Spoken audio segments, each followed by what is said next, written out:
You know that feeling, right? That real pull to understand something deep, something complex that's, well, captivated people for Yeah, centuries. like a huge puzzle. Exactly. Our source today compares it to this massive scientific challenge, this sort of pyramid where thinkers keep adding their own layer. That's kind of the vibe we're exploring today on the deep dive. And we're here to basically be your guides, digging into the material you send over, trying to pull out the really key stuff. What's interesting, too, is that you've given us these excerpts from holy books, Thelema Commentaries. Right, so not the originals themselves, but interpretations, explanations layered on top. It's like getting the study notes, seeing how people actually understood and applied the core ideas. Perfect analogy. So today, our goal really is to get a handle on the structure and the aims of this group called the AA, that's Astrum Argentum, or Argentium Astrum. Described as an illuminating community and also a school. Right. So we want to unpack what this school is all about, who it's for, and, what they're ultimately trying to achieve. So the mission for this deep dive is to give you, the listener, a clear picture of how the AA is set up inside, their learning path, they call it the path, and what their big goals are. And we'll definitely point out some of the maybe surprising or intriguing bits we find along the way. Should be interesting. Okay, let's jump right in them. What's the basic idea behind this illuminated community, the AA? What is it? Well, the commentaries paint it as this global network, but not tied to specific physical places. It's more like a community linked by a shared truth and spirit. So like a philosophical movement spread out, connected by ideas rather than, say, a head office. Pretty much, yeah. And within that community, there's this school. Ah, okay, so it's more structured than just people agreeing on things. Definitely. This school is apparently guided by the spirit of wisdom itself. Yeah. Its purpose is described as guarding the mysteries of nature for these children of light. Children of light. Interesting phrasing. It is. And the school is presented as the place to get, like perfect knowledge of nature and humanity. Wow. That's quite a claim. Almost like they position themselves as the ultimate source of knowledge. That's certainly how it reads. The commentaries flat out state that all real truths that, make their way into the world, they come from this school. The only place for truth and explaining mysteries. According to these texts, yes.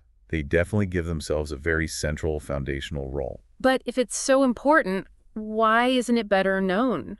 I mean, some might have heard the name Astrum Argentum, but the source calls it the most hidden of communities. Why so secret? Yeah, that hidden aspect is really stressed. But interestingly, they also claim the AA has members scattered across many fields, many circles. So influential but behind the scenes. Exactly. And that no important center of thought exists without its influence filtering in somehow. It's like this subtle undercurrent shaping things. That's quite an assertion, implying that maybe other schools, other systems of thought are derived from this hidden one. That's strongly implied.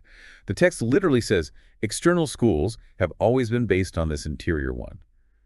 Suggests a kind of primary source idea. So this hidden group, the Society of the Elect, who are they looking for? What qualifies someone as elect? They're described as people who actively seek and also have the capacity for light. Light here seems to mean, deep knowledge understanding. Okay. It's also called the axle of the ROTA, which, needs more unpacking symbol-wise, but it definitely points to a central foundational role in some larger system. What about things like rituals, ceremonies? Are those part of this hidden group? The commentaries say that the external rituals you might see are basically outward expressions of the AA's core truth. Ah, so they adapt them. Yeah, adapted symbolically for different cultures, different levels of understanding. The core truth stays the same, but the look, the feel might change. Okay, so it really is a school. It has structure. The source mentions a chair, doctors, rules, subjects. Sounds quite organized. Oh yeah, it's presented as a formal learning system. The true school of LVX. LVX. Yeah, significant term for them. Usually linked to light, life, love, key attainment principles. And it has degrees for successive development.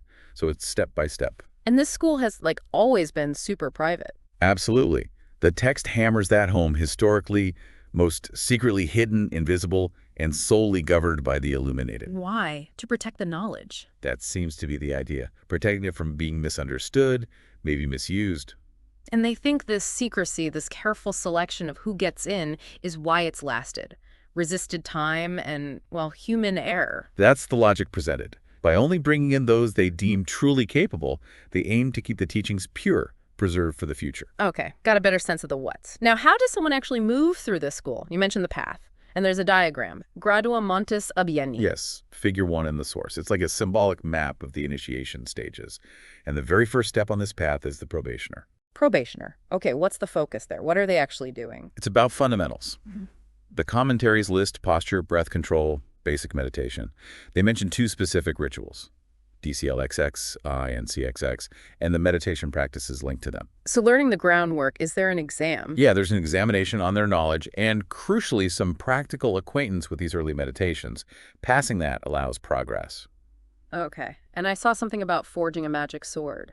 It's mentioned, yeah, as a symbolic act for the probationer, but the test is clear. No specific ritual at this level gets you into the next grade, practicus. It's all about preparation. Building the foundation makes sense. What's after probationer? Next up is zealoter. And here things get more complex. They get instruction and testing and Kabbalah. The mystical interpretation system. Exactly. And a text called Liber, DCCLXX7. They also start philosophical meditation, Jnana Yoga, aiming for wisdom through knowledge. Sounds more theoretical. There's theory, definitely, like a theoretical exam in divination, geomancy, astrology, tarot, things like that. But practical stuff, too. Oh, like what? Meditation practices focused on expanding consciousness and also quieting the mind, destroying disruptive thoughts, and practical instruction and testing and control of speech. Control of speech. Yeah. Interesting. And the symbolic casting of the magic cup. But again, like before, no specific ritual here automatically bumps you up to the next grade, Philosophus. Each step has its own hurdles. Okay, clear progression. Checks along the way. Now, practicus. This one seems different because the source says they have to openly proclaim his connection with the AA. That's a really key point, yeah. The practicus is expected to be public about being part of the AA. Yeah. To talk about its principles, even if they don't fully grasp everything yet. That seems counterintuitive for such a secret group. Why the sudden openness? The reason given is fascinating. Mystery is the enemy of truth. It suggests a shift actively putting the ideas out there, even if the understanding is still forming. So the practicus becomes a sort of ambassador even early on. Seems that way. And task-wise, they construct the magic wand, following Liber A. Then, after at least a month, if they pass tests and can repeat a chosen part of Liber DCCCC3, they can move to Philosophus. So potentially quite quick if they're ready. What's the focus for the Philosophus? For the Philosophus, the guidance is to achieve perfect control of devotion. They get advice on this from the Dominus Liminis grade. Ah, the grade just before it. Exactly. And their practical task is constructing the magic lamp, again using Liber A. Yeah. So you have the wand, then the lamp symbolic tools for different kinds of work. And the next big step is Adeptus Minor, but you mentioned an intermediate stage, Dominus Liminis. The portal. Right, the Dominus Liminis, or Lord of the Threshold. This is a transitional phase. Their task is getting perfect control of intuition, guided by the Adeptus Minor. Okay, intuition focus. But what's the main goal here? The absolute core task, the defining challenge of this stage, is to attain to the knowledge and conversation of their holy guardian angel. The holy guardian angel. Okay, that sounds incredibly important. It is. The commentaries really emphasize this. Yeah. Huge potential for great reward if achieved. It's presented as the pivotal moment on the path. And the source calls achieving this knowledge and conversation the crown of the outer college. So yeah, central. What is the holy guardian angel according to these texts? Well, Liber LXV, which is called Liber Cordis Cincti Serpentis. The book of the heart girt with a serpent? That's the one.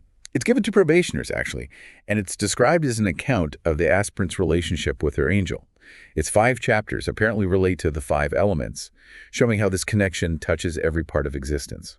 So it's not just like believing in an angel in the traditional religious way? No, it seems much deeper, more personal, almost internal. The commentary suggests the world we see is just a symbolic picture of something altogether different. And getting this knowledge and conversation of the HGA gives access to a new and higher form of energy that actually destroys the grosser types of existence. It sounds fundamentally reality-altering. Wow. There's that beautiful image, too, in the source, the angel and the adept sailing through eternity together. What's that getting at? That parable seems to suggest that even the adept's biggest worldly actions, like redeeming mankind, are just reflections, images of this deeper eternal union with the angel. The real work, the fundamental reality, is that connection.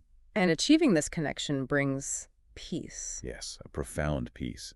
The ecstasy of it is said to impress this higher energy onto your thoughts, making everyday conflicts seem, well, negligible. They use a cavalry charge analogy. Petty stuff just vanishes in the face of something so powerful. But it goes deeper than just conscious feeling, right? Something about the unconscious mind and the angel interpenetrating. Right, that's called the greater work. Conscious joy is one thing, but the ultimate goal is for the depths of the unconscious to merge with this angel, this higher self. That's a level of integration way beyond just thinking about it or feeling good sometimes. And there's a link to the green line, linea veritas gyrat universa. Yeah, the green line encircling the universe. It seems to represent this universal life force. Connecting with the HGA lets the adept's consciousness expand, tap into that, become aware of their part in this universal flow. It's interesting. The source compares initiation to extended psychoanalysis. Why that comparison? It's just the process involves, deep self-exploration, uncovering hidden stuff, transforming the psyche. Similar goals to therapy, maybe, Right. but with a clear spiritual focus and outcome. And this figure, Harpocrates, the babe in the egg of blue, how does that fit with the angel? Harpocrates is presented as a symbol of the higher self, which is basically synonymous with the holy guardian angel. And the symbolism of the dwarf is used too, something small, contained, but holding infinite potential, unmanifested, waiting. That potential is the angel within. It's also linked to Aleph, the Hebrew letter, and the Fool card in Pero, number 0. That feels really significant. Oh, definitely. Aleph represents that primal unity, the source of everything. It's both the masculine spark, the breath of life, and the feminine potential, the mother, like Nuit containing the unborn. So it embodies that fundamental duality and infinite possibility, which are aspects of the HGA. So the angel is ultimate, cosmic, yet also deeply personal, in touch with the individual, not some distant deity. Exactly. That closeness, that personal connection is emphasized again and again, despite the angel's, universal significance. Okay, so practically speaking, what is the task of the Adeptus Minor in pursuing this knowledge and conversation? What do they do? Yes, their whole focus is achieving this connection, and there's a very specific central practice described. Which involves writing an invocation in gold on an altar. That sounds very ritualistic and personal. It does. And this invocation isn't just copied. It has to be composed using all the wisdom and understanding the adept has gained so far. Right. There is even specific instructions for the altar. White wood, an oak triangle, painted scarlet in the center where the censer goes. Every detail seems meaningful. And they don't just write it once. No, they also have to meticulously copy it onto pure white vellum with Indian ink, and then illuminate it, decorated according to their own creativity and sense of beauty. So it's a deep, personal, artistic engagement with the invocation itself, like a meditative act. Exactly, a form of active meditation and powerful expression. This whole path, it sounds incredibly challenging. Does the source mention, common problems or misunderstandings people run into? Oh yeah, definitely. Discouragement is mentioned specifically as a key test, and a test of worthiness almost. Like if you give up easily, maybe this isn't for you. That's the implication. The difficulty reflects the depth of the subject. It's called the subtlest of sciences. Yeah. It's meant to refine the dedicated. And they really stress the need for precision, caution, cool judgment, common sense even. Because exploring this inner territory is seen as potentially most dangerous if you're careless. There's that warning, too, about mistaking the fires of lust for the sunlight of life in the hall of ignorance, which is physical life. Right. It's a warning against getting caught up in superficial pleasures, mistaking temporary highs for real spiritual insight. Not condemning enjoyment necessarily, but warning against being deceived by it. And a similar warning about a deceptive light in the hall of learning. What's that about? That seems to be the trap of getting stuck in just intellectual study, piling up knowledge without the actual experience, the transformation, getting lost in books and theories and missing the real goal. The texts also use some pretty strong language. Crushing the bud of personality, destroying the worm of sense. What does that mean in practice? It sounds brutal. It's about transcending the ego's limits, the illusions created by our senses, to reach higher states. It's probably not literal destruction, more like gaining mastery over those parts of yourself, seeing beyond them. And that concept of slaying is clarified, right? It means being able to revive at will. Exactly, that's key. It signifies mastery, control, not just annihilation, being able to move beyond the ego or senses when needed, but also re-engage consciously. True power comes from control, not just destruction. And finally, that stark point about the self of matter and the self of spirit being incompatible, one has to go. Yeah, that reinforces a core idea. The limited ego identity, the self of matter, needs to eventually dissolve or be superseded by the realization of the bigger, truer self of spirit. It's about shifting who you fundamentally think you are. So, putting it all together, what are the ultimate aims here? What transformations does the AA envision for someone who follows this path? Well, one stated goal is kind of academic almost, to make occult science as systematic and scientific as, say, chemistry, to rescue it from, charlatanism and bad reputation by making it rigorous. So, establishing its legitimacy. Yeah, they see it as potentially the next great step in the advance of human knowledge. And underpinning all of it is that phrase, love under will. Yes, that seems to be the absolute bedrock principle, acting from your true purpose, your will, but guided by love in a very broad sense. Yeah. It's their core ethic. The source also talks about an alchemical chemical marriage, the magical self marrying the angel. And this affects everything. Right, that refers to the profound integration that happens with the holy guardian angel. It's not just a thought or feeling, it's a fundamental alchemical shift impacting your whole being, thoughts, emotions, body, everything. And the ultimate completion, the consummation of that knowledge and conversation. It's described as the adept's consciousness being completely absorbed into the angels, the heart consumed by the serpent. Intense imagery. It signifies total union, merging with a higher self, transcending the limited ego entirely, becoming one with that divine aspect. So the end goal is becoming aware of yourself as a star, a unique, sovereign being. That's a key part of it, yes. Recognizing your own inherent divinity, your autonomy within the cosmos, not just a cog in a machine, but a self-luminous center. And that final paradox.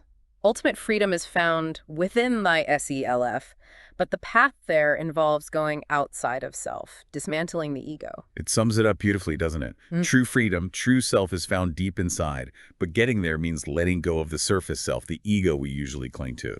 You lose the small self to find the true self. Okay, wow. So to kind of wrap up this deep dive, we've looked at the AA itself, this hidden school of wisdom, its structured path of initiation, the absolutely crucial role of the holy guardian angel. And that whole quest for knowledge and conversation. Right, and the really profound personal and spiritual changes this system seems to aim for. And I think what's really striking, especially for you, the learner, is that blend. You've got rigorous, almost scientific study mixed with intensely personal mystical experience. Yeah, that combination is fascinating. That focus on personally discovering your HGA, plus the ultimate goal of uniting with your higher self, with the universe. It's a powerful take on that ancient human search for meaning and self-understanding. Definitely leaves you with a lot to think about. So maybe a final thought for reflection. What are the implications of a hidden order potentially influencing thought? How does personal truth relate to universal wisdom?